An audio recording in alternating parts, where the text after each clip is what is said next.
This was unique in the ferocity, the high temperature. There was melted aluminum, melted glass. There was nothing in some of these. I mean, it was just a pile of ash, and that level of destruction.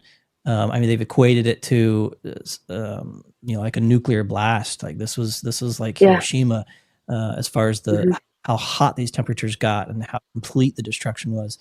That was new.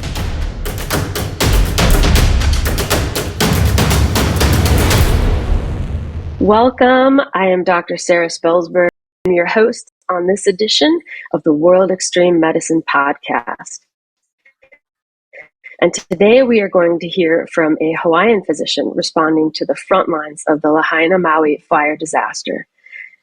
Dr. Shawn Rowland is a board-certified family medicine physician and the founder and CEO of Jase Medical. He also has experience in rural and critical access hospitals as an emergency department physician and hospitalist. He has international experience working in hospitals in Mexico, as well as in hospitals from the east to west coast of the United States. Dr. Rowland's search and rescue experience goes back to his EMT days as an undergrad at the University of Utah, where he served for 6 years on the Salt Lake County Sheriff's Search and Rescue Team. He has received training as a mountain rescue associate, technical rock rescue, high angle rescue, dive rescue specialist, avalanche rescue, and swift water rescue. He currently resides on the North Shore of Oahu, Hawaii, with his wife and 4 daughters. So, Shawn, I cannot thank you enough for joining us to discuss this incredibly tragic disaster response. I really appreciate your time. I know you're quite busy. Very happy to be here. It's a chance to just spread awareness and educate and empower people so that they too can learn and benefit from something like this tragedy, and try and find what we can to learn and hopefully be better prepared the next time. Oh, for sure. If we can learn from our experiences, and certainly in disasters like this, and we can be better prepared for the next time, I really like that. So tell me more about your background in emergency and disaster medicine. So yeah, really, as you mentioned, going back to my undergrad days, I was fortunate to be of the search and rescue team with the Salt Lake County Sheriff's Department, and it's an interesting environment there in Salt Lake City. We covered the county, and there in that particular county, we basically we were responsible for the Great Salt Lake, which was it's kind of an ocean environment. So everywhere from that end of the valley to the other end, you're in high altitude doing some pretty serious rock climbing and expedition kind of medicine up in the Wasatch Range, and everything in between. So it afforded a lot of really good experience for me early on. I was an undergrad. I was able to get my EMT license through that process, and that was kind of my first foray in not just when you think about all the different ways you can encounter patients, but also, how systems are built, how the EMS system works, how chains of command and communication and a lot of these other things. That was a really good initial, course into all those things for me. And then, of course, I through med school and residency, had a drum degree as I focused on just learning the medicine, learning what you need to learn to be a good physician. And then on the other side, being able to go back into that environment, and let my, try and put those skills to use again. And that's what brought me to Aerial Recovery Group, which I'm sure we'll get into. Yes, we will. That was one of my next questions. Is first, tell me more about like your day job and your day-to-day work, as well as the organizations and initiatives you've spearheaded to ensure that teams are ready to respond to disasters and that people are ready to handle a disaster. I know you're affiliated with Aerial Recovery Group, but you are also the founder of Jase Medical. So tell me more about those things. Yeah, so I really am. My passion it's the way I out of residency, I ran kind of a private concierge practice. Even throughout residency, my passion really, when I deal with a patient, empowerment is really the name of the game for me, and that takes time. It takes to educate about what's going on with their illness, so that you can make joint decision making. They can feel like that, and I want them to take ownership of their health and be and play a part in this decision making, and have the right buy-in and understand why we're doing what we're doing. That all takes time, and unfortunately, at least in the United States, the way our health system is built, it's not really ideal for that kind of an environment. It's a lot more fast paced. Especially in primary care, we need to see a lot of patients. We need to see them quickly. We need to focus on whatever the problem is that's in front of us. So for me, I wanted to take things a little more holistically, a little more where I had the time that I could spend, that was necessary to spend, and talk to a patient about everything that's going on, because it all, health isn't just one problem at a time. And so that led to that private practice. But that empowerment mission, really over COVID, started to form, and I got a whole genesis story for the company, which we don't have to get into, but at its core, Jase Medical is, our mission is to empower people to be better prepared medically. And we wanted to create a way, through leveraging the technology of telemedicine, that they could come to the website and get access to antibiotics, to chronic medications like blood pressure, thyroid, diabetes, whatever the chronic condition is. We offer an antibiotic pack that we've pre-selected, pre-configured, what would be the most beneficial to have on hand if you were caught without medical care, if you're out in the backcountry, if you're traveling, if there's a supply chain disruption, if there's a massive fire that disrupts your community. Everything. Right. This is what would be useful, and still accessible from a price standpoint. And then also I mentioned the chronic medications. So it's all done through a telemedicine process. It's quick and easy, and you get these meds delivered to your door. Comes with a guidebook, tells you how to take it. If you can't get a hold of your doctor, who would be the best person to tell you what to take at any given time. But if you really are cut off from modern care, you've got some other backup options to help you, guide you in the proper use of these medications. But again, it's empowerment, and we'll get into it, I'm sure, too, as we get into kind of the specific things that we encountered. But that is my day job. That's what I'm dedicated to, I love that. as a means to support my family. Yeah, and that carried over because of that experience, and meeting the right people in the right time, which is another thing we'll get into as far as networking goes. Carried it over into Aerial Recovery Group. Oh, and how long have you been working with them?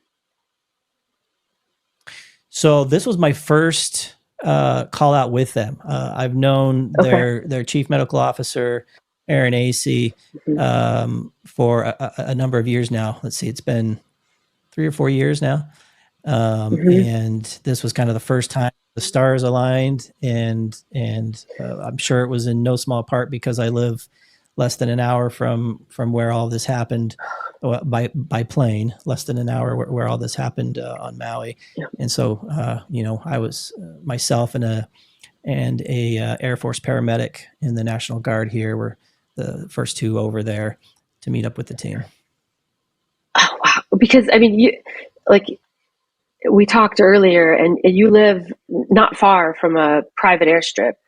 And so did you all just jump in a Cessna and load it up with gear and fly over there?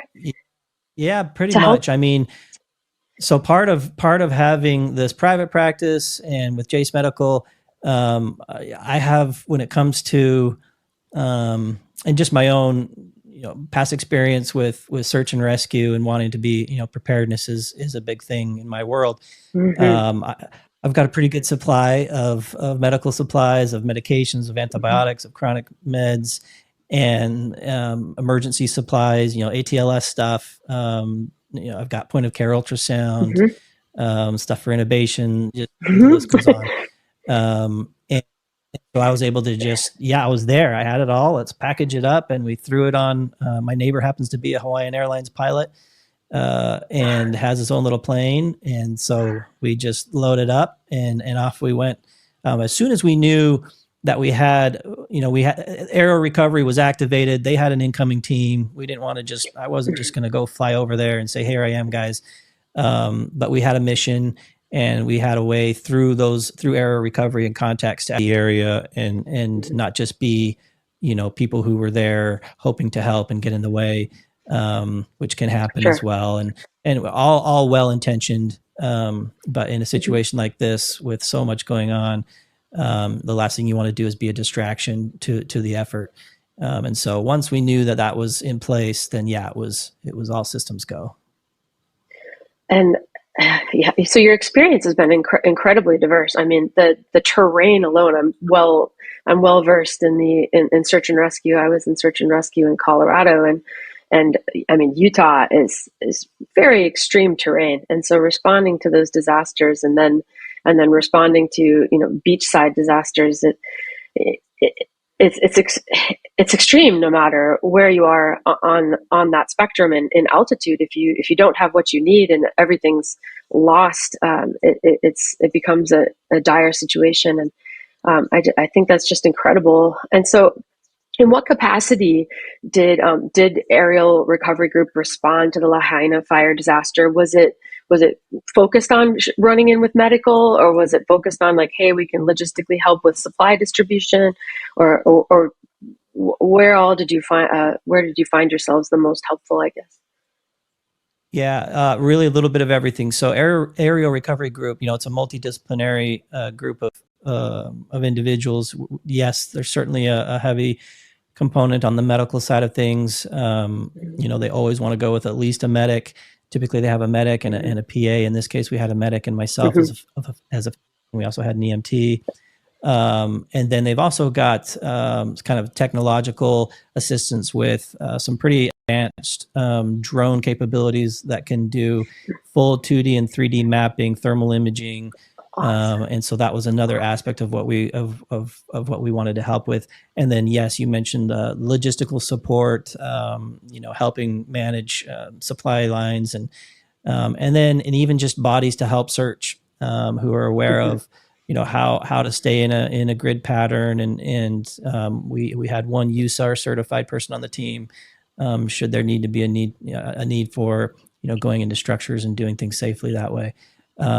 So really, these guys come with a lot of experience. Most of them are ex-military, rescue before. I myself am not ex-military, but certainly with experience with search and rescue and kind of command chain, chain of command stuff that is necessary when you're in you've got multiple, fire departments, National Guard, police departments, FEMA, a lot of different entities that are all trying to communicate on some level with each other. And it helps. I think the more people, our team has people who've spanned all disciplines. Like you're more like me. You started out a medic on SAR, and when you're doing work like that, you're working with a lot of military people. I've always ended up working with a lot of military people, so I'm comfortable with their language, their verbiage. I'm comfortable with that response, and also having trained, with fire EMS. I think just being able to communicate, understanding how the different disciplines expect to be communicated with, that helps so much. I think that's an incredible thing that Aerial Recovery Group does, is they train people so well.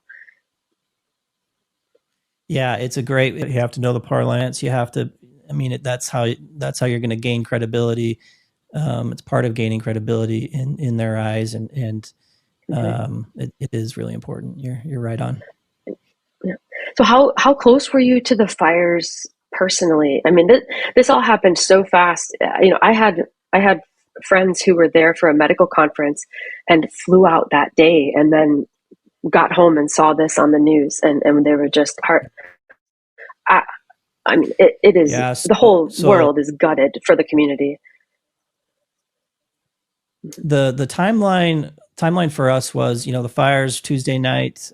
Basically, everyone woke up Wednesday morning to this tragedy, and that's when the ball started rolling and the machine started moving over at aerial recovery, texting back and forth, and I was ready to go Wednesday afternoon. Didn't want to get there too early without the team, so just kind of sat on my hands, really anxious and anxious to get going. Thursday we took off for Maui, and you got everyone together. It took a little bit of time. Situation like this, while we did have local contacts, which were very important to help us kind of navigate the immediate area and some of the politics there, and ultimately were vital to gain access. So West Maui, it's only got a couple of ways in and out, and it was locked down. The police department had completely blocked off access to West Maui, and so they were letting people out, but they were not letting anyone in. And so that was the order of the day. Was okay.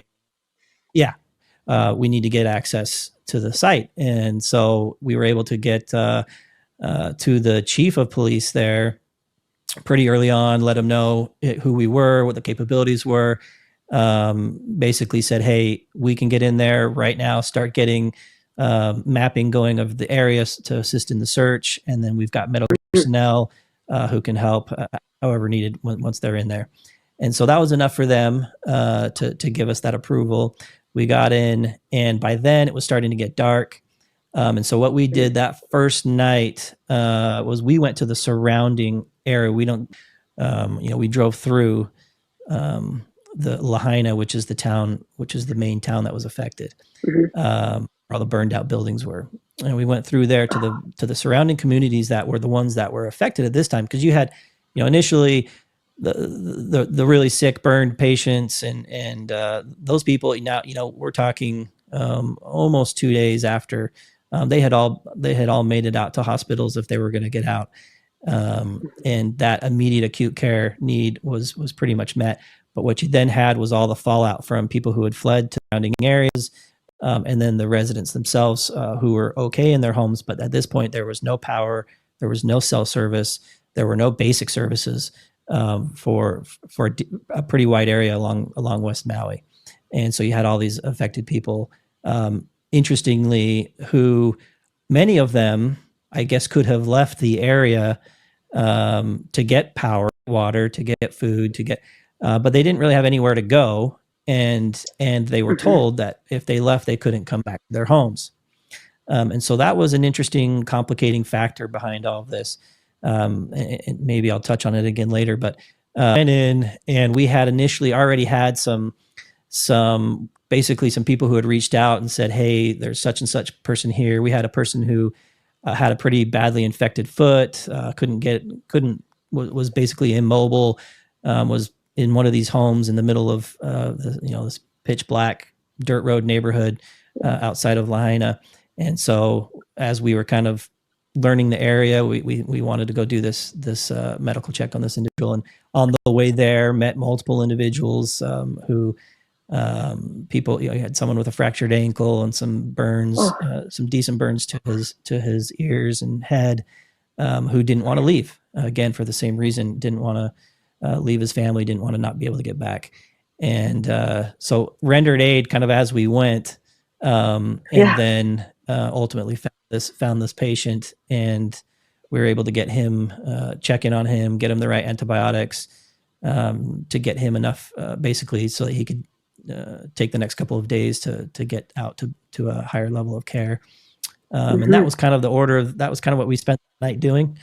Our first night there. The next day, we did get down into searching through the ash, and spent the better part of that day doing that. And that turned into, that was where my expertise were probably best lent. So I pulled out of there after a little bit and worked really hard for the next 3 days, basically coordinating all the medical supplies, medical tents, all the different people who were trying to come in and help. We had a really amazing kind of grassroots community effort. People were bringing supplies in by boat. They were bringing them in by air. They were, because it was hard to get stuff in because of how they were locked And people down. are amazing. And yeah, it was incredible. And so we had mountains of gear. And so these things would spontaneously pop up like a distribution center, and the community would know that's where they go to get their diapers and their food. And there was warm meals, there were vet tents, medical tents. It was all community run, and it was kind of a controlled chaos, but it ran really well as far as there was no fighting, there was no hoarding, and it worked really well. But coordinating that to let people know, okay, there's this here, and we've got this, and because again, and this was a challenge, I would say, was communications. Not having cell phone, not having internet, not having really any means of communicating across more than what would be like a walkie-talkie distance was really challenging to coordinate everything with, because there were plenty of people that wanted to help and there were plenty of supplies, but it needed to be coordinated. And so that's what we spent the better part of, that's what I spent the better part of my time doing. There was other parts of our team that were spent the whole time mapping with the drone, high res 3D, just incredible maps. But as far as from the medical side, that was it. I mean, just what an incredible gift to give people stranded in a disaster like this, is to roll in with such targeted technology and targeted supplies and targeted skills. And it's just brilliant. It really is. I almost broke down in tears, right? Just listening to you just there. It's really beautiful what you all did. Well, tearjerker stories if you want them, but yeah, no, but you still feel inadequate, and you still feel like, man, this is a dropper zone we're in, and you want to make the biggest impact. Man, it never feels enough. Right, exactly. And that the scale of this disaster was probably one of that was the biggest, maybe the unique thing for me here versus other things. I've been whether it's in the backcountry and really austere environments, whether it's, working in the rural ED when you have a rollover in an SUV and a family comes in, sure, all those kinds of things, and they're horrific, but nothing to the scale of 2,200 structures destroyed. 86% of them were residential structures. Some counts are still in place, but 12 to 1,600 people missing. I want to say it was somewhere around a little over 2,000 acres in the immediate area, and then of course around there everything still that's affected. So the scale of it, that was new for me. That was something that was a little bit hard to wrap your mind around. Yeah, and I've been in fire zones before where we were maybe going to get evacuated, maybe not, and the fires always kind of felt like a hurricane. It gives you time. It says, hey, in 3 days I may or may not come destroy you. And with the fires, it's like, oh, the winds are picking up, they're shifting directions. But this just happened so fast. So like even prepared people like us who have go bags presumably and I don't know that you would have had, that we would have necessarily have had time. I mean, it feels like everything just escalated so quickly. It's just terrifying to think about, and my heart just breaks. On one of those patients we came across on our way to the one we knew about. The way he described his story, he believes that his house was the very first to go. And he described being at his home, that they knew there was a fire approaching, but not the extent of it, not the speed of it. And so he was out doing, I guess, what a lot of homeowners were doing, which was had his hose, and he was trying to water down as much as he could for his home property. Sure. And standing there, I'd probably do the same thing. Yeah, but what he described was standing there, he could see through the trees, and there's kind of a forest in the back of his property, and he's spraying there. He can see and in the next moment, he described a fireball just coming out of the trees, blowing him off his feet. That's how he broke his ankle, getting all burned up. he was able to crawl and get into the house to get his family. And he said within minutes, their house was engulfed, and they had seconds to get in their car and take off, to the point that as they were fleeing through the flames, they saw a car with a tree had fallen on. They could see people inside, and he had to say to his family, I can't walk. The fires, there's nothing I can do for those people. And they had to drive on. Just heartbreaking. And there, yeah, and that's the whole thing, isn't it? Like sometimes you can't stop to rescue somebody else because there was no time in this instance with 80 mile an hour winds, just pushing this fire faster than was. Yeah, there wasn't time. Doesn't mean that decision was any. No, that's probably going to haunt him for the rest of his life. But I think that any reasonable person would tell him that he did what he had to do. Though as fast as that moved, I don't think you could. I don't think you could. So what were it sounds like a lot of the really critical patients were successfully medevaced early. So by the time you all got there, it was maybe a little bit more walking wounded. But as you and I know, a diabetic without their medicines for a week is a disaster. And a lot of these diseases are just very quickly become disasters without their normal medications.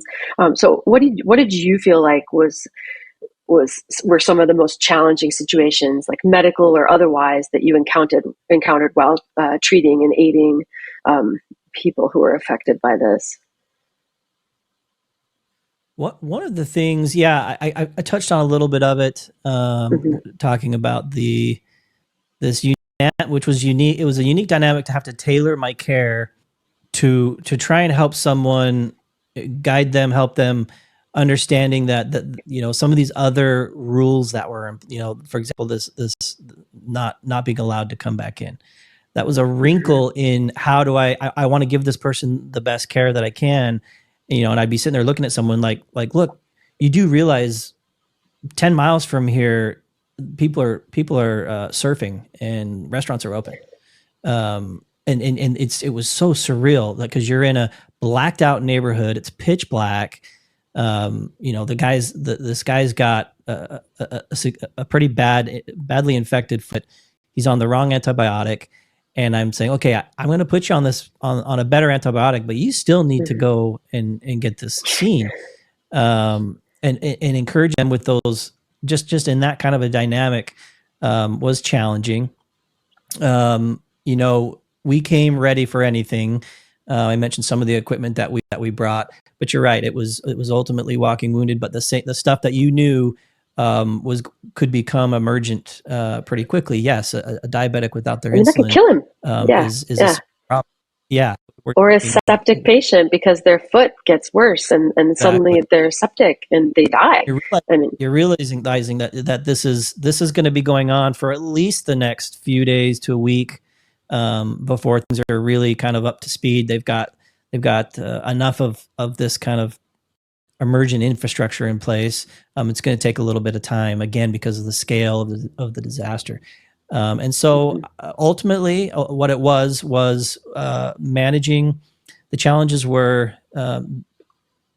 managing the medical care that was available without communication, number one. And then number two was getting those supplies to the people that needed them when it came to actual, prescription medications.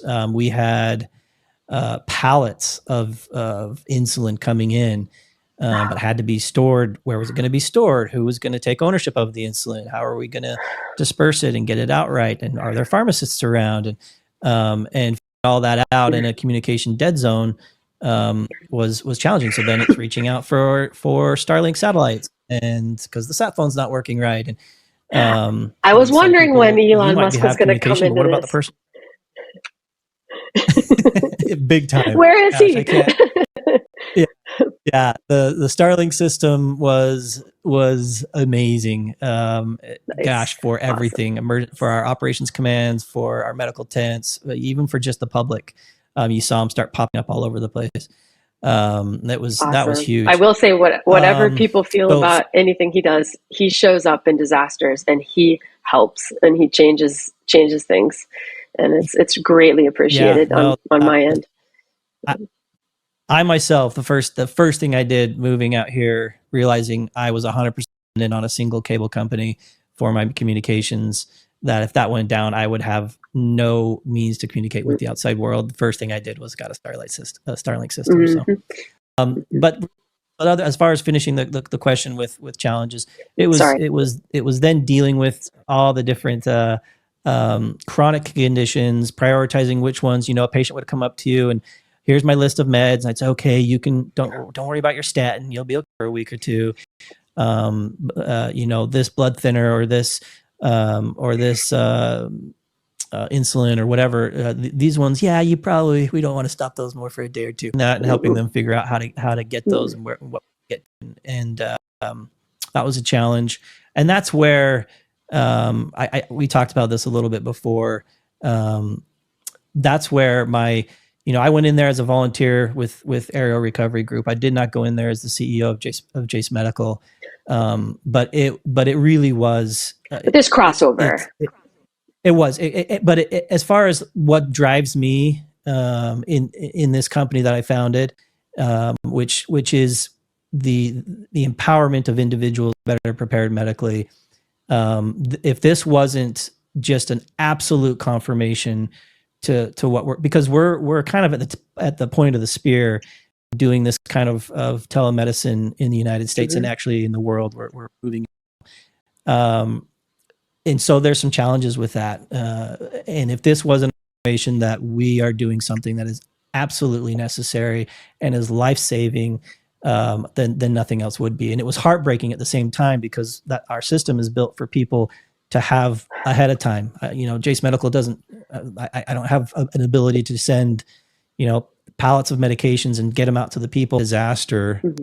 But if you can be prepared beforehand, that's what we're there for. And so it was just kind of heartbreaking to see these people and just be like, oh, if I could have just talked to you a week ago, you'd be all set. But at the same time, we're doing what we can and getting the word out. But that was a challenge. And it was one that I don't think, you think fire, you think, oh, we're going to have all these burn patients. We're going to have to deal with, get them out to burn centers. And yes, that did happen. Yeah. But I would say relatively small numbers compared to the rest of the community, the hundreds and thousands of people who are affected by all this and are now not able to get medical care for regular things that can quickly become life-threatening.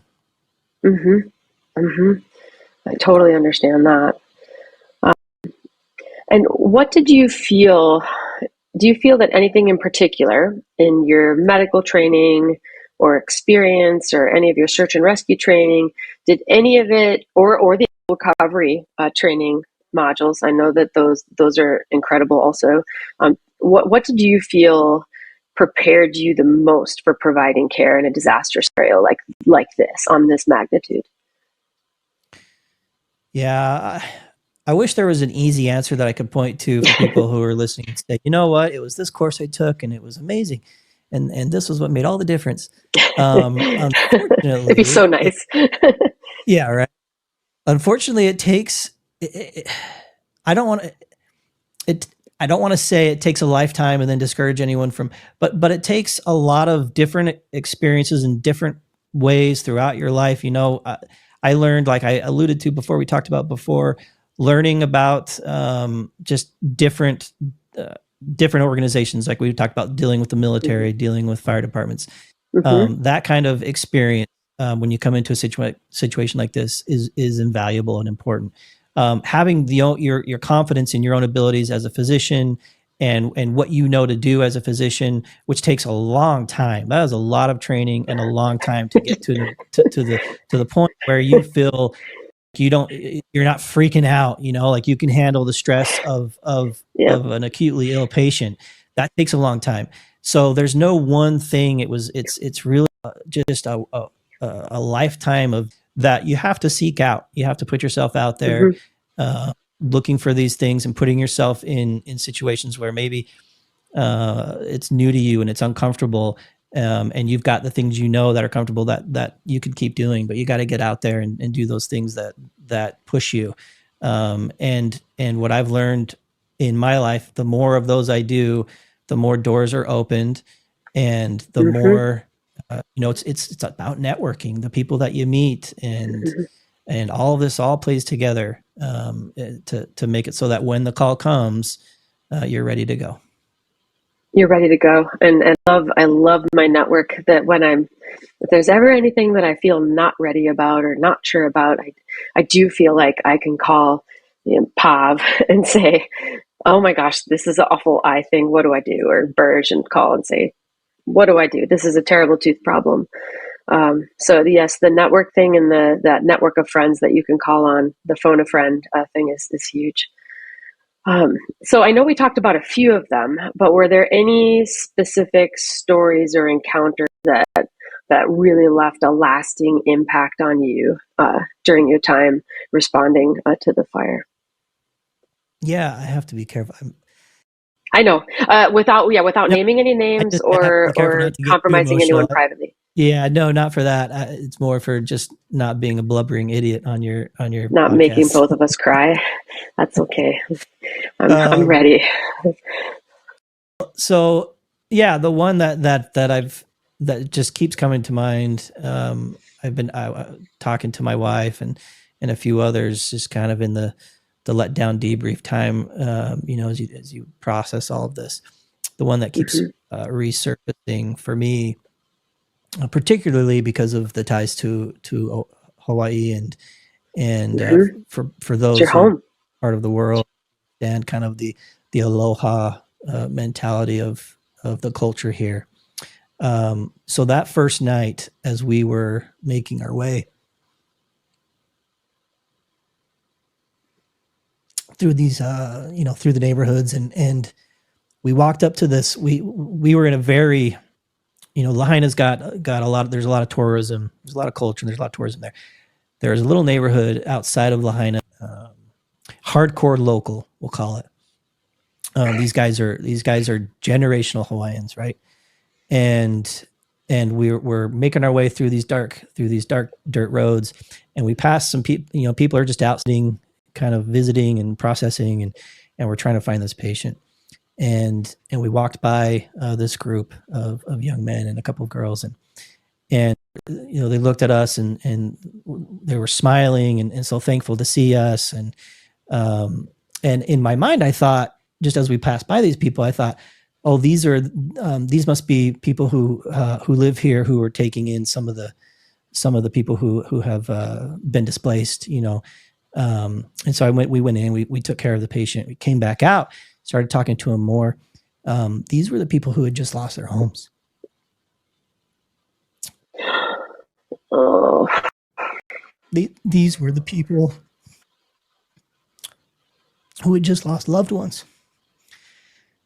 And to see them still smiling and still grateful, and just, that embodies the spirit, and that carried through. And I talked about it with the community feel, where you had just this outpouring of love and support that crossed crossed political lines, crossed any kind of ideology, and was just beautiful. There were in many of these instances, there were no officials in sight.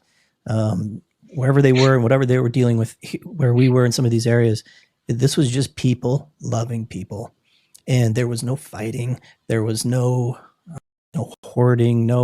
It was, and again, tying it into this Hawaiian culture, it was beautiful to see. And that's been my feel good take home from all this, despite the tragedy, despair, the loss, some of the horrible things that we did see.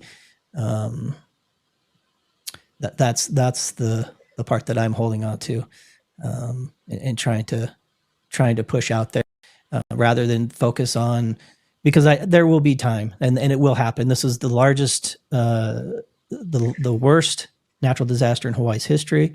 It's a fire disaster in the U.S. in over 100 years. and it's going to be analyzed and picked apart, and people are going to, if there is a price to pay for people doing the wrong thing, all that's going to come out, and it'll all happen. But for me personally, I choose to focus on that aspect of it, on the love That gives community me and what's going hope. to be necessary moving forward for the rebuild and all that. Yep. That's going to take a long time. Yep. It will take a long time, but that gives me hope for the future and for our species in general. That's a really beautiful thing, because oftentimes, I live most of my time in Florida, and after hurricanes and stuff, there's always, you're in danger of getting robbed. Stores are getting looted, and it's so profoundly disappointing, and it makes me so sad. And I think, like, oh my gosh, what does our future look like if we descend into anarchy this quickly? But I love that. Love that, and that gives me hope. Thank you for that. Thank you for that.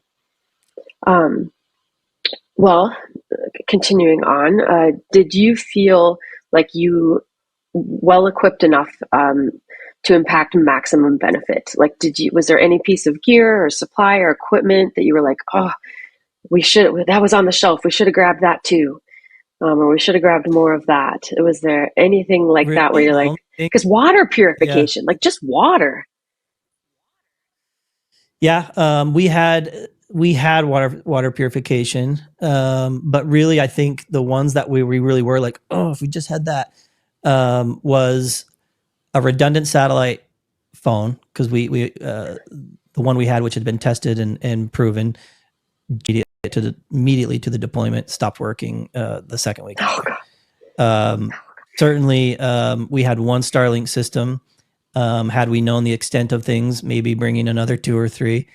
I was going to bring large battery, kind of battery generators, but the airlines don't like those so much, and so even though I flew privately, I want to fly commercial or private, and so that got left behind. On the ground there, it was immediate power needs. That was a little tricky with generators. There wasn't a generator for hundreds of miles on the other island.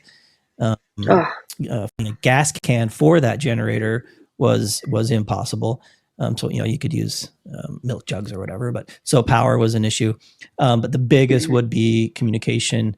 That was something that, and thankfully we had the power of social media. Not when I say we, not directly. This was through, just random influencers who lived in the area, who had a large following, who then appealed to their followers, and were putting together shipments of medication. We're putting together shipments of communications equipment, and then somehow got tied back to me. And I was able to let them know, okay, awesome, you've got a Starlink system. Or actually, the way it worked out was I said, hey, we don't need any more diapers. We're covered with diapers. What we do need is a Starlink system, at least one, at this medical tent we're trying to set up. We'd already coordinated some others at another location, but we needed, and like within hours, that guy's got a Starlink system. He's going to be flying into the airport in a couple hours. Long story short, we got the communications hub through that setup where we needed. And those were just challenges we met along the way, and just it was a lot of networking. But again, all that networking was a combination of getting to areas where we could communicate via our own satellite or a cell phone reception, and then just beating the streets and actually going from point to point to make that contact where you had those black holes. But that was a big one, and I don't know. It's something that we'll still digest and probably plan better for next time. Again, maybe redundant phones, more than one satellite system. They are pretty bulky, but those would be considerations for the time. Yeah, it's like the whole saying with water purification: 2 is 1 and 1 is none. Yeah, exactly. See, the military guys are going to hate that we did 1 is none. So Oh shoot! I just thought of it. We're sorry. We're doing our best. Yeah. No, you think, you tested it, you think you're good. Yeah, it's tough. It is tough. And especially when it's a big bulk of equipment, it's a little bit harder to justify That phone's pretty small. I'm gonna the say that phone's pretty small. Drop the ball on that one. Uh, that one okay. is not in the rules. We'll accept Definitely. it. We'll accept it and do better. We'll accept it and do better. And that was actually, that's Yeah. funny. That's my next question was communication, and how this affects the ability to optimize the response. And I think we did a pretty good job of reviewing the comms challenges. Yeah. Yeah. Can't be Yeah. understated. Oh, absolutely, it cannot. It cannot. It is so important. And that's been in Colorado, and I'm sure you had the same problem in Utah. Like, we didn't have cell phones or cell phone service, and depending on where you are in the mountains, your radios don't work. And back then, when I was doing, I'm a little older than you, but back then it was, if you didn't have a cell signal or radio, eye to eye with your radio, like you had to just make field decisions and hope you were making the right decisions until you got closer. And it was definitely always a challenge. And can work to some degree when you're dealing in kind of those with a patient or two. It's a kind of an isolated incident. Yes, you can make do. It's not ideal. It just really changes the game. We had from one end of the town to another was probably maybe like a 30-minute drive, but you had a couple of dozen medical professionals, medics, paramedics. We had some roving pharmacies, just a lot of resources, but everything was piecemeal, and there was no coordination. It was really that scale of it is where that communication was vital to properly, because you had people who couldn't get from one end to the other. They didn't have that luxury of transport that quickly. Were stuck in their area, and making sure you were allocating resources appropriately. And the only way to do that was either face to face and then checking in, or the communication situated. Yep, and that's why the chain of command is so important. So how do you think this response has, other than we touched on the incredible magnitude of it, and just the utter heartbreaking losses, how has this differed from other disaster scenarios you've encountered in your career? I haven't had, there's guys in the aerial recovery group who, went to Pakistan, went to Turkey, dealt with earthquakes and some of these other large scale disasters. My stuff has all been more that kind of backcountry, that kind of stuff.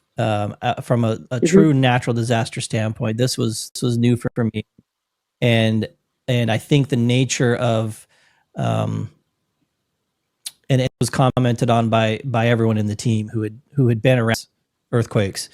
This was unique in the ferocity, the high temperature. There was melted aluminum, melted glass. There was nothing in some of these. It was just a pile of ash, and that level of destruction. They've equated it to, like a nuclear blast. Like this was like Hiroshima, as far as how hot these temperatures got and how complete the destruction was. That was new. That was new for us and new for me and new for them. That's why early on, these reports of the death counts are taking a really long time everyone's wondering like what's going on, who's missing, who's deceased, what's taking so long. And it's because at this point, just about any find that they have is through a cadaver dog, looking for either, human remains in ash. It's like a crematorium, and you're trying to piece together who's what and what belongs to who. And that's this particular disaster. Yeah, and on that note, I know we've touched a little bit on like debriefing, and I have a I think it's very, very important to debrief and talk about it and process it. What kind of emotional and like psychological toll does a disaster response like this have on colleagues, and how do you feel like the team is managing these challenges? I think, when you get a team of professionals together, especially who, in their day job, they're whether they're firemen, paramedics, whatever their day job, doing that kind of a professional activity, you take that same approach no matter what else you're doing. And I know that's my case. That was the case for the guys I was with, where when you're there, it's business, and you treat it mentally, for the most part, like any other call out. You're paying attention. You do the job. You have to do the job. To the safety aspects of it. You do the job. You've got all the you do your job. Afterwards, when you have more time to process things and realize kind of what it was that you just went through and were a part of. So at Aero Recovery, they've instituted it's a required kind of a mental health debrief that we do with the team, and I think there's two really good aspects to that. They do it early on. It's supposed to be done within 72 hours of the completion of the call out. It needs to be done. There needs to be that kind of near term, so that things are still kind of fresh, and you can talk about things before they maybe get buried too much. But I think there's another benefit as an organization to hear, because you don't. This was my first time meeting most of this team, and we worked really well together, and we gelled, and we all got along, and there was no, but it's at that kind of professional level, being able to sit back and start talking about your feelings, because you got guys, some of these, I don't know if it's a military only thing, but anyone, I don't need to talk about my feelings, and this is just, they're just not into it. And I get it. But from an organizational standpoint, it's huge. It's immensely helpful and important to team building, to get to know your teammates, to trust, to understand how they process and what they're thinking about. And you just gel on another level for that next call out. You're just that much better and more effective as a team. So even if you're not into it, I would say for those folks, at least I hope you're into having a cohesive team. And this is a really important aspect of that. That's an interesting point. And I think some of the more, like a lot of the military, I do some training for like military special forces, like in critical care and prolonged field care. And they are very modern when it comes to addressing stress, post-traumatic stress. And it's been inspiring, and it's just nice. And I felt kind of leveled our playing field, because when I was doing SAR in the 90s, my boss, it was mandatory. I mean, if you wanted to stay on this team, you debriefed. Everybody did, and I feel like that set up expectations and habits for the rest of my career that are probably why I'm still practicing and still happy today. And I'm very grateful for that, and I can't stress the importance of that. But I love that you can say, hey, but if you feel like you need to talk about your team, your feelings, at least help build the team. I really like that a lot too. Yeah. Now, another thing I love is like improvised field gear and stuff like that. Were there any sort of innovative or unique medical approaches or treatments that you had to sort of employ or pivot with due to the nature of the disaster, where you're like, well, we don't have this, but we have this, and we can make that work? I'm sure that was the case for medications and substitutions, but yeah, a little bit of that. There was certainly a little bit of the substitution stuff. I'm trying to think of like a real, no, it was pretty cool. I mean, we had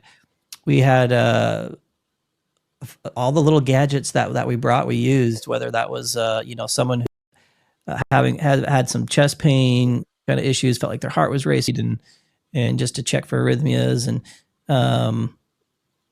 for the most part, what do you use for that? Do you didn't guys have have to like improvise. cardia? Yeah, it was. Yeah. It was actually from the paramedics pack. He brought his along, and That's great. and I had my. Yeah, it worked. Yeah, it worked great. We could see totally see it. Well, he wasn't in AFib, and he Hmm. was actually in sinus rhythm. Things look good, and helped him. Hmm. Yeah, that was. So I'm just trying to think though of like, because that would have been something like, oh shoot, if we had just had this. I can't Hmm. really think of anything to be honest. That's wonderful. That's a testament to the preparedness and of aerial recovery group for sure. Um, and I'm trying to make sure you all have everything you need. I love that. I love that. So and I like, I always think of like the medics, the young medics, and I want to use these as opportunities to teach and help people think about what they might need to have in their kit. And so, reflecting on this experience, what lessons you learned that could help better prepare medical professionals and disaster response teams responding to future disaster situations? I think I touched on that before. We did. We did. In my experience, yeah, speaking for me, it really is. Um, it's it's getting as much as you can when you can, as far as when opportunities come up for training, being involved with groups, whatever that is. You can't. There's no shortcuts. Mm-mm. You've got to take the time to learn the stuff and learn it well enough that you're comfortable doing it in any kind of a situation. But then there's a lot that comes along with that, and that's the stuff that it's you can't. Yes, you can take. I guess you can take. Like a FEMA. You can take different courses to learn about Mm-hmm. command chain structure and incident Mm-hmm. commands and all that stuff. And those are beneficial and great. It comes over time as you kind of just build that skill set, and with that I think is really important. You touched on it too, which is the networking aspect of all this, because that's going to Mm-hmm. play a big role in how you're put to work and where and who trusts you to do what you say you can do, and Mm-hmm. so I would just say it's a process, but if it's something that you're passionate about and dedicated to, that as you go through that process, you'll It'll start come. acquiring these skills, and then you'll start meeting the right people, and you'll find yourself doing whatever. You'll find yourself in the middle of unfortunately, that's not what you look for, but when the answer Mm-hmm. comes and you're in the middle of one of the worst disasters in our history, you'll be ready to go. And it doesn't even have to be that big. It could be there's any number of things. I can't tell you and I don't know. Maybe I'm a bit of a dark cloud, but I've pulled people from rolled over vehicles 4 times in my life. And so, but you're there. You're ready to answer the call, and you never know when it's going Mm-hmm. to happen. Um, but going through the process and taking the opportunities when they come up, prioritizing that. I'll to be frankly honest, did search and rescue as an undergraduate, working, being on call 7 days a week, 365 days out of the year, 24 hours a day, was not beneficial for my undergraduate education academically. I'd be out on a rescue call, pulling down a body we just recovered from an avalanche at 2 or 3 in the morning, and I'd get home at 4, and I'd have to wake up 2 hours later to go take a final. And I didn't do very well on the final. I can promise you right now. So I made some sacrifices there that maybe closed Mm-hmm. some doors for me academically. Maybe I could have gone to Harvard or something for medical school. But at the end of the day, it's my If they only passion knew. for what I was doing. Yeah, yeah. Yeah. I loved the experience I gained and my path, and it all comes down to just the determination. Don't take no for an answer. If it's something that you love, that you are passionate about, it'll work out and you'll figure it out. Mm-hmm. Oh, that's great advice. That is great advice.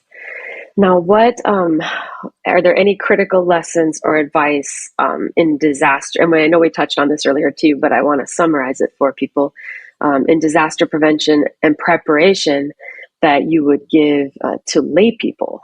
I've given lectures on, these are the things you should have in a go bag. You should have at least 2 ways to purify water. You should have this, you should have that. If you can't grab your go bag, that's tough. Whether it's in your car or wherever it is, if it's not accessible to you, if your go time is faster than you have, then it becomes more difficult. But any advice for lay people in how they can buffer themselves against tragedies? Yeah, yes, and I guess you could get into some of the like you mentioned, you get into the specifics of here's how you put together your go bag, and here's the kinds of meds you want in there, and I think to kind of make it a little more general, just initially here, I would say, obviously you want to look at your area. What are the things that you need to be prepared for where it is that you spend most of your time? I'm here on the North Shore of Oahu. I'm not too worried about fires and tsunamis and floods.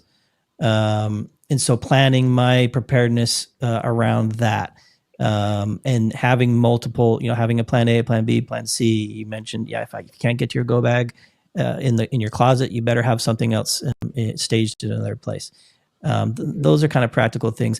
I think, though, just speaking really high level, and that would be like I mentioned to these people in Napili, and who are north of Lahaina and the Lahaina neighborhood, is just actually being concerned about your preparedness level at all.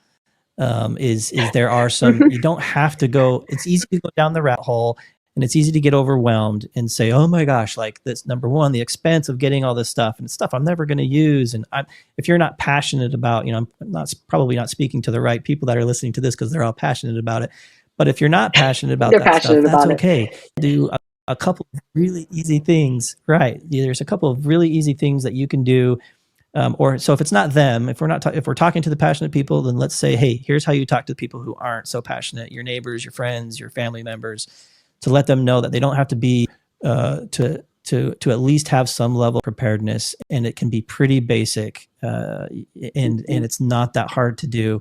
A little bit of water storage, a little bit of food storage can go a long ways in these kinds of instances. And having, if you're on chronic medications, then you need a supply, because I can tell you right now, and I'm not going to go down this rabbit hole, but we're on it's razor's edge when it comes to our pharmaceutical supply chain here in the United States.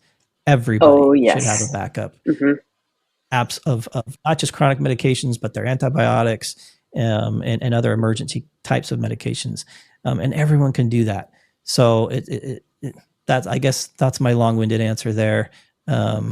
As far as for a layperson, some things to consider. Yeah, absolutely. I like that.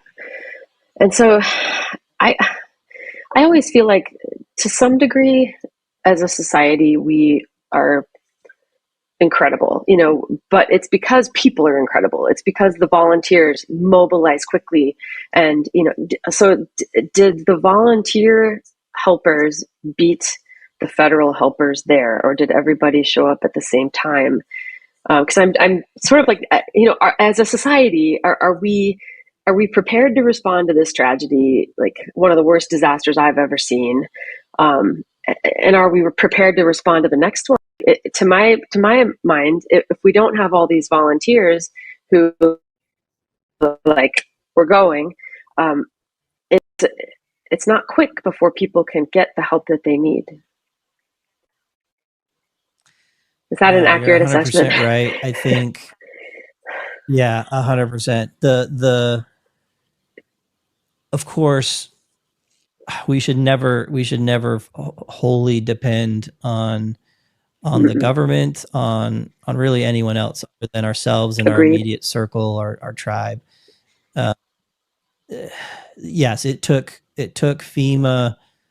Was it Friday that they first showed up with their kind of really core small team? It wasn't really until Saturday that they were really doing anything at scale and really started ramping up. And so you think, okay, in the grand scheme of things, Wednesday morning to Saturday, that's not too bad. Pretty quick. In that period that is pretty dire for the people who are living through it. And yes, their machine's huge and big, and they're going to be there for the long term, and it's great. But no, you're right. Community is absolutely vital in those first 12, 24, 48 plus hours, 72 hours. It is, yeah, there is nobody else. There's nobody else that's the army can't mobilize everything and fly in 24 hours to fix your problem. And your needs are immediate. So how do we prepare better in the future? I do think there needs to be more of this talked about on a community level. Certainly here in Hawaii, I can say that's the case. And other places in the country, I've been in other places where I've seen some pretty good kind of community action when it comes to emergency preparedness and planning and getting the word out and having engagement from the community, and other places where it's virtually non-existent. And so, yes, that is something that I think we could do a lot better in. You don't have to be in a real disaster prone.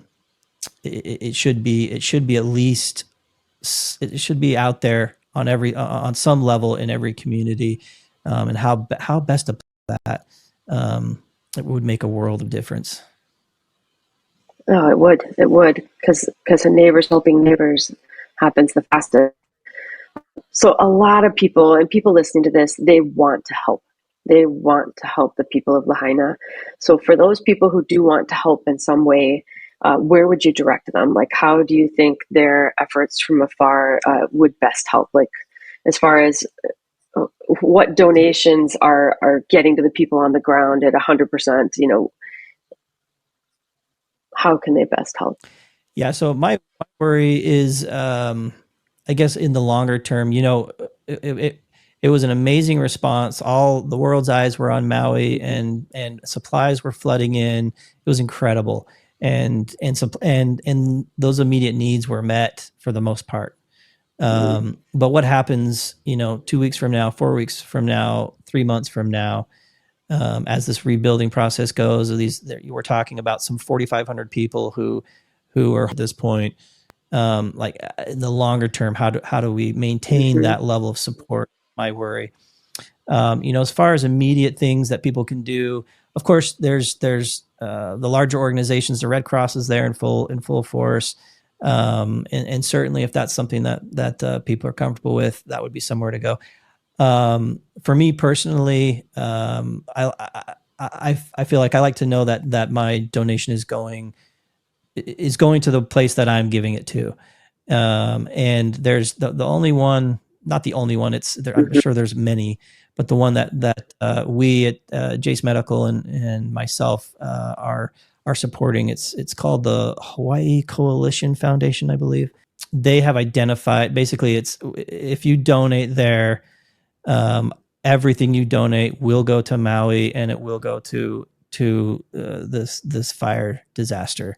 And they've got a couple partners that they work with to help disperse those things to where they need to go. So I would point people to the Hawaii Community Foundation. Got a way to vet or know who you're giving to on a,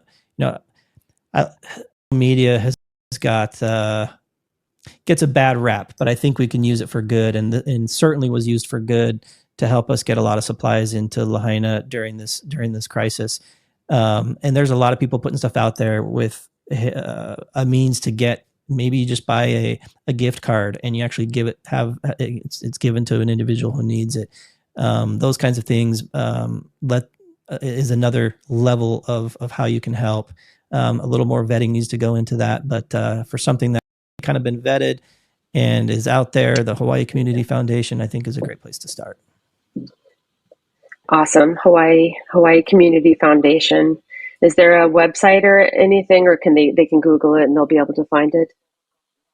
Yeah, it's Hawaii Community Foundation is their website.